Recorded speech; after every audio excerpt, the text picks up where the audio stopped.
I actually got so much done yesterday. Since I took so many quizzes yesterday, I couldn't just film me taking a quiz. So I have to take 2 quizzes.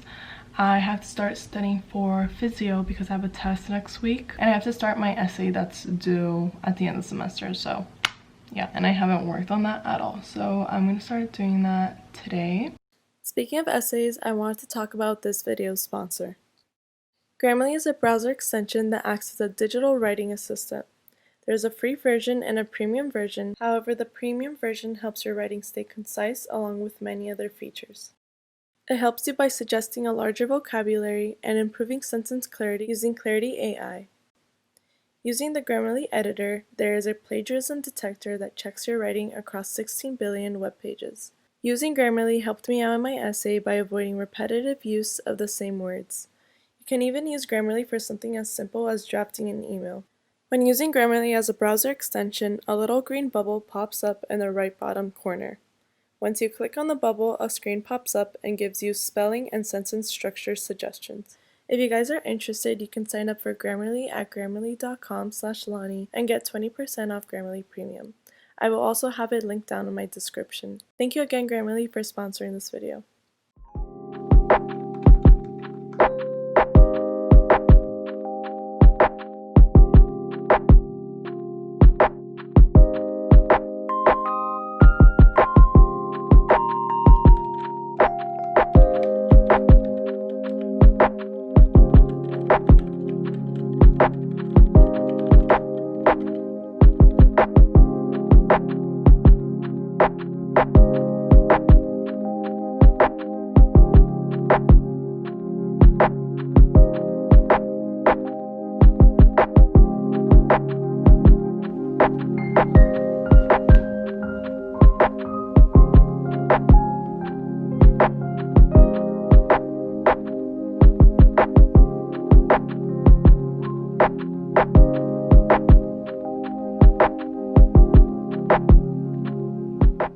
I wanted to tell you guys how I've been studying for physiology so far. I actually got this method from YouTube.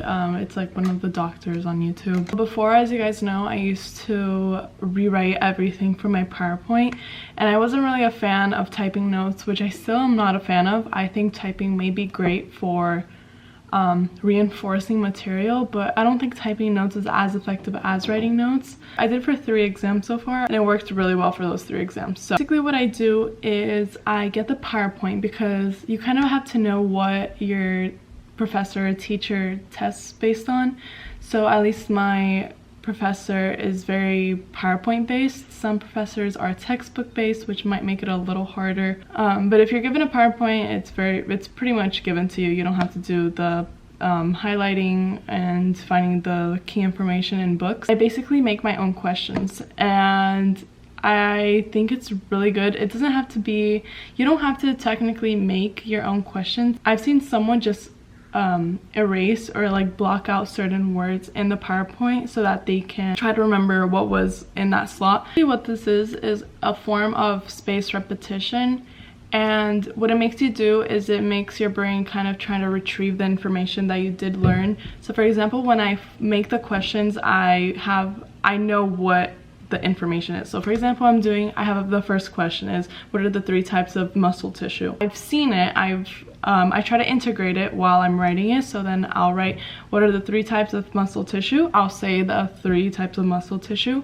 and then that's it. And then I start forming all of the different questions. I make all the questions, and then that's it. I don't go back to it again because I want to give myself time to try to retrieve the information and integrate it. I go back to it the first time, and I go through all the questions. I try to answer it.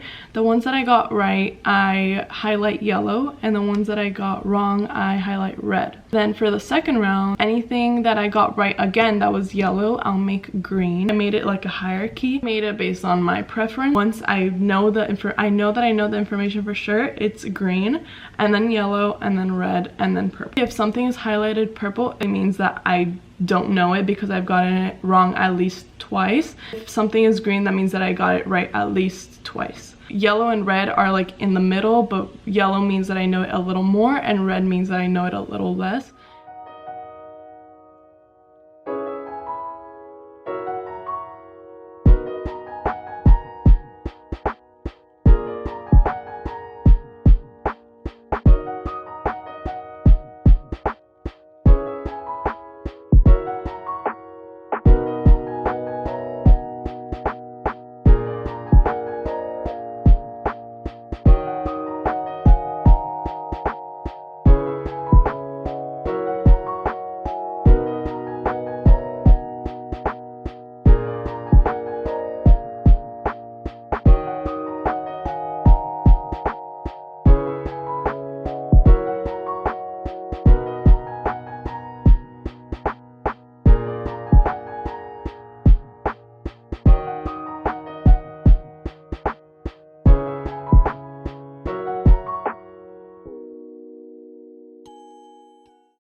So I got something different today. So this is normally her order. I usually get caramel swirl, but I got oat milk, vanilla shot, and good cane sugar. So let's see if it's good.